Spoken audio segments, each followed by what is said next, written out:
Hello friends, welcome to my YouTube channel. ಹೇಗಿದ್ದೀರಾ ಎಲ್ಲರೂ?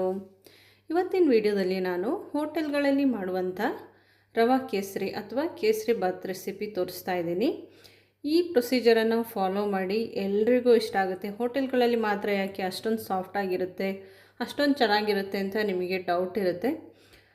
ಅದಕ್ಕೆ ಕೆಲವೊಂದು ಟಿಪ್ಸ್ಗಳಿವೆ. ಈ ವಿಡಿಯೋದಲ್ಲಿ ನೀವು ಪೂರ್ತಿಯಾಗಿ ವಿಡಿಯೋನ ನೋಡಿ.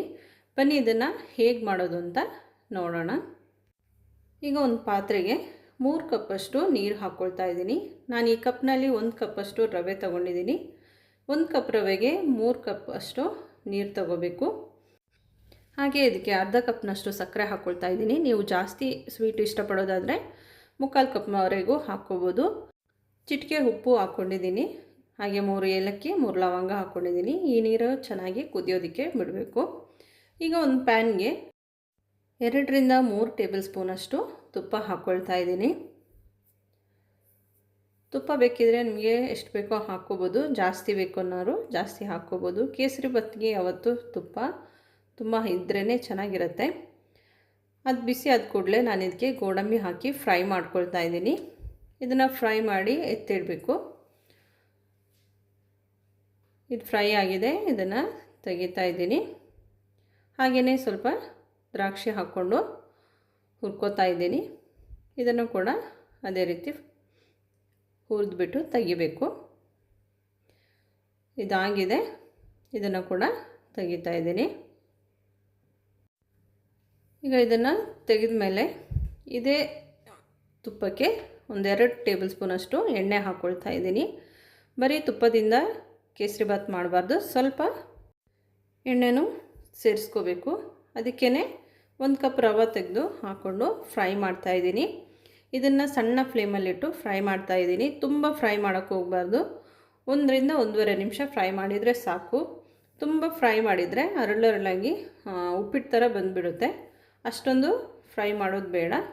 ಕೇಸರಿ ಬಾತು ಯಾವತ್ತೂ ಒಂದಕ್ಕೊಂದು ಅಂಟ್ಕೊಂಡಿದ್ರೇ ತಿನ್ನೋದಕ್ಕೆ ಚೆನ್ನಾಗಿರುತ್ತೆ. ನೀರು ಕುದೀತಾನೇ ಇತ್ತು, ಆ ನೀರನ್ನು ಹಾಕ್ಕೊಂಡಿದ್ದೀನಿ. ಈ ರೀತಿ ಕುದಿಯೋ ನೀರನ್ನು ಹಾಕ್ಕೋಬೇಕು. ಹಾಕ್ಕೊಂಡು ಇದಕ್ಕೆ ಕಲರ್ ಬೇಕಿದ್ರೆ ಹಾಕ್ಕೊಳ್ಳಿ, ಕಲರ್ ಇಲ್ಲದೇನೂ ಮಾಡ್ಕೋಬೋದು. ನಾನು ಸ್ವಲ್ಪ ಅರಿಶಿನ ಕಲರ್ ಹಾಕ್ಕೊಂಡಿದ್ದೀನಿ. ನೀವು ಬೇಕಿದ್ರೆ ಕಲರ್ ಇಲ್ಲ ಅಂತಂದರೆ ಅರಿಶಿನ ಪುಡಿ ಕೂಡ ಸ್ವಲ್ಪ ಹಾಕ್ಕೋಬೋದು ಮೈಲ್ಡಾಗಿ. ಹಾಕ್ಕೊಂಡು ಇದನ್ನು ಕೈ ಬಿಡದೆ ತಿರುಗಿಸ್ತಾ ಇರಿ. ಇದೇ ರೀತಿ ಎಲ್ಲೂ ಗಂಟು ಇಲ್ಲ ಅಂತ ಆದಮೇಲೆ ಇದನ್ನು ಸ್ವಲ್ಪ ಹೊತ್ತು ಮುಚ್ಚಿಡ್ಬೋದು. ಒಂದು ನಿಮಿಷ ಈ ರೀತಿ ಮುಚ್ಚಿಡಿ. ಇವಾಗ ಇದನ್ನು ಓಪನ್ ಮಾಡಿ ಚೆನ್ನಾಗಿ ಮಿಕ್ಸ್ ಮಾಡಿ. ಈ ರೀತಿ ತಳ ಬಿಟ್ಟು ಬರಬೇಕು, ಅಲ್ಲಿವರೆಗೂ ಇದನ್ನು ಈ ರೀತಿ ಮಿಕ್ಸ್ ಮಾಡ್ಕೋಬೇಕು.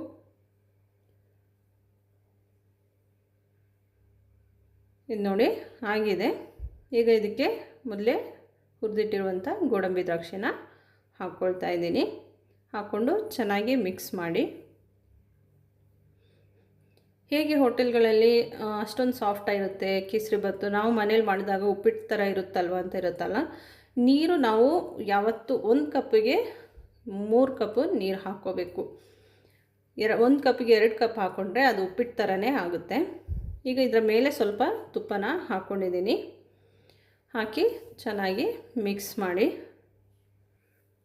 ಮಿಕ್ಸ್ ಮಾಡುವಾಗ ಈ ರೀತಿ ತಳ ಬಿಟ್ಟು ಬಂದರೆ ಇದಾಗಿದೆ ಅಂತ ಅರ್ಥ. ಬಿಸಿಯಾಗಿರುವಾಗ ತುಂಬ ಅಂಟಂಟು ಅಂತ ಅನಿಸುತ್ತೆ. ಸ್ವಲ್ಪ ತಣ್ಣಗಾಗುವಾಗ ತುಂಬ ಚೆನ್ನಾಗಿರುತ್ತೆ ಇದು. ನೋಡಿ ಇದು ಈಗ ಆಗಿದೆ. ಇದನ್ನು ಆಫ್ ಮಾಡ್ತಾಯಿದ್ದೀನಿ. ಈಗ ಒಂದು ಪ್ಲೇಟ್ಗೆ ಇದನ್ನು ಸರ್ವ್ ಮಾಡ್ತಾಯಿದ್ದೀನಿ. ಒಂದು ಬೌಲ್ಗೆ ಹಾಕಿ ಇಡ್ತಾಯಿದ್ದೀನಿ. ನೋಡಿ ಎಷ್ಟು ಚೆನ್ನಾಗಿದೆ, ನೋಡೋದಕ್ಕೂ ಚೆನ್ನಾಗಿದೆ, ತಿನ್ನೋದಕ್ಕೂ ಅಷ್ಟೇ ಸಾಫ್ಟಿಯಾಗಿ. ನಾವು ತಿಂದ ತಕ್ಷಣ ಬಾಯಿಗೆ ಹಾಕಿದ ತಕ್ಷಣ ಹಂಗೆ ಇಳಿದೋಗಬೇಕು, ಅಷ್ಟು ಸಾಫ್ಟಾಗಿರುತ್ತೆ. ಟೇಸ್ಟ್ ಕೂಡ ತುಂಬ ಚೆನ್ನಾಗಿರುತ್ತೆ. ನಾವು ಹೋಟೆಲಲ್ಲಿ ತಿನ್ನುವಾಗ ನಮಗೆ ಯಾವ ರೀತಿ ಎಕ್ಸ್ಪೀರಿಯೆನ್ಸ್ ಇರುತ್ತೋ ಆ ರೀತಿ ಇರುತ್ತೆ ಈ ಕೇಸರಿ ಬಾತು. ನೀವು ಒಂದು ಸಲ ಇದನ್ನು ಟ್ರೈ ಮಾಡಿ. ವಿಡಿಯೋ ಇಷ್ಟ ಆದರೆ ಲೈಕ್, ಶೇರ್, ಕಮೆಂಟ್ ಮಾಡಿ. ಹಾಗೆ ಇದುವರೆಗೆ ನನ್ನ ಚಾನಲ್ ಸಬ್ಸ್ಕ್ರೈಬ್ ಮಾಡದೆ ನೋಡ್ತಾ ಇದ್ದರೆ ಸಬ್ಸ್ಕ್ರೈಬ್ ಮಾಡಿ, ನನಗೆ ಸಪೋರ್ಟ್ ಮಾಡಿ. Thank you for watching.